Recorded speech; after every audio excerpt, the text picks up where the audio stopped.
Hello mga ka-recruit! Isa ka ba sa mga naghahanap ng oportunidad na magkaroon ng karagdagang skills at edukasyon ngunit kulang sa budget?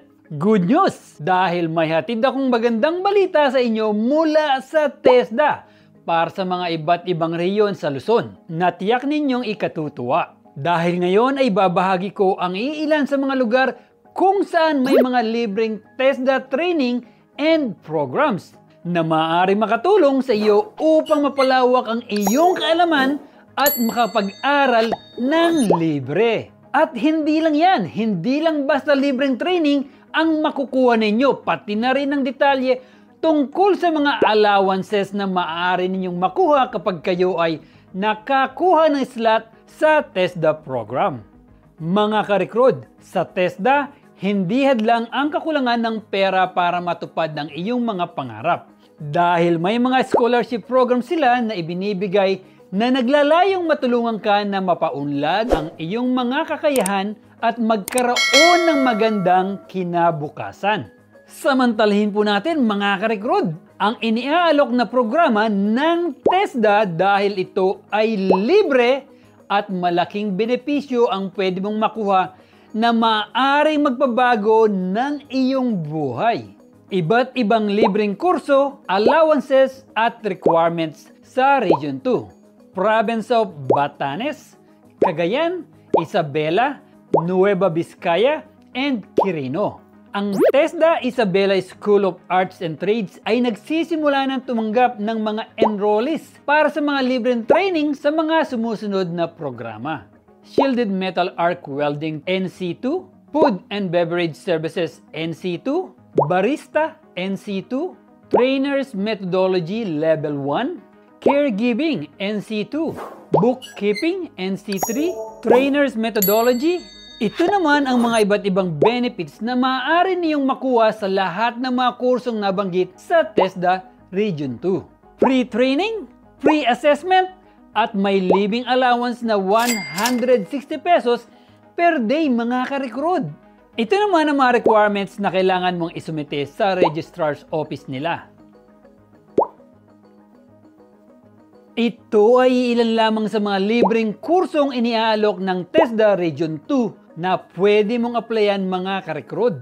Ngayon ay dumako naman tayo sa mga libreng kurso sa mga lalawigan ng Region 3, Province of Aurora, Bataan, Bulacan, Pampanga, Nueva Ecija, Tarlac, at Zambales. At ito naman ang listahan ng libreng kurso na pwedeng applyan.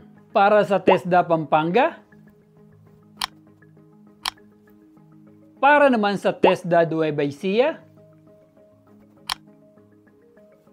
eto pa.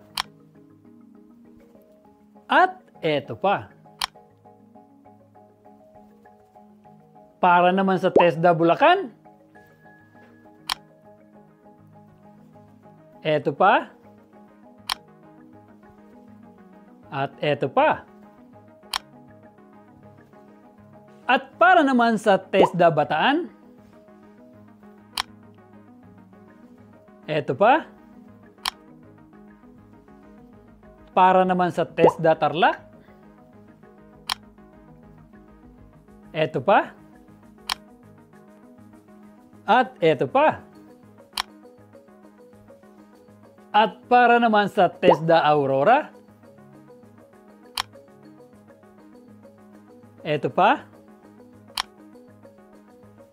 Para sa mga interesado, magsumite lamang ng mga kinakailangang requirements kagaya ng mga sumusunod: PSA Birth Certificate, Form 138, TOR or ALS Ratings and Certificate, photocopy, barangay clearance, at 2 pieces passport size photo. Tandaan, ito ay ilan lamang sa mga kinakailangang requirements at maaari pa itong madagdagan depende sa scholarship program na iyong napili. Kung kayo ay interesado, magtungo lamang o tumawag lang kayo sa kanilang mga opisina. Ngayon ay pag-usapan naman natin ang mga available na kurso sa Region 4, Province of Cavite, Laguna, Batangas, Rizal, and Quezon. Mga ka-recruit, ang TESDA Provincial Training Center sa Region 4A ay naghahanap rin ng mga posibleng scholar sa mga libreng kursong ini-offer. Sa ngayon, may 2 available po silang programa. Driving, NC2, Organic Agriculture Production, NC2. Ang 2 programang nabanggit ay may benepisyo ka rin makukuha, kagaya ng pre-training, pre-assessment at higit sa lahat, Training Support Fund. Para makakuha ng slots, maaari kang pumunta sa kanilang opisina at isumiti ang mga sumusunod na requirements. Ito pa. Ano pa ang hinihintay nyo mga ka-recruit? Kung isa ang inyong lugar sa mga nabanggit sa video, ihanda ang iyong mga requirements at pumunta na agad sa pinakamalapit na TESDA Training Center sa inyong lugar. Mga ka-recruit, tandaan na ang programa ay limited slots at first come, first serve. Alam naman natin na ang pag-apply sa TESDA ay isang magandang hakbang sa pagpapalawak ng iyong kaalaman at kakayahan. Alamin mo ang mga kurso na inaalok ng TESDA sa iyong lugar at pumili ng isa na naaayon sa iyong interes at layunin. Sa panahon ng aplikasyon, magpakita ng magandang asal at paggalang sa mga tauhan ng TESDA. Ito ay maaari magpahiwatig ng iyong determinasyon at seryosong interes sa pag-aaral. Siguraduhin magdala at magsumite ng lahat ng kinakailangang dokumento at mga requirements na hinihingi ng TESDA para sa aplikasyon. Maaring limitado ang mga slots, kaya mas mainam na magsumite ng iyong aplikasyon ng maaga upang mas malaki ang iyong chance na makakuha ng slots sa programa. Ilan sa mga kurso ng TESDA ay maaring humingi ng mga pagsubok o interview bago tanggapin ang mga aplikante. Maghanda sa pamamagitan ng pag-aaral at pagsasanay sa mga kasanayang naaayon sa kurso na iyong napili. At yun lamang po mga ka-recruit, sana ay huwag palampasin ang napakagandang oportunidad na makapag-aral ng libre dito sa TESDA. Napakaraming courses ang pagpipilian at hindi lang yan mga ka-recruit, nagbibigay din ng TESDA ng allowances kaya siguradong magiging magaan sa iyo ang pag-aaral upang mapalawak ang iyong kaalaman. Kaya piliin lamang po ang tamang kurso na iyong magagamit kung balak mong maging OFW dahil ang pagkakaroon ng iba't ibang kaalaman ay magbibigay sa iyo ng mas maraming oportunidad na makapasok sa iba't ibang trabaho. Sana ay maging gabay ang video ito upang makapili ng tamang kurso na iyong magagamit sa pangarap na trabaho na magbibigay sa iyo ng magandang buhay sa hinaharap.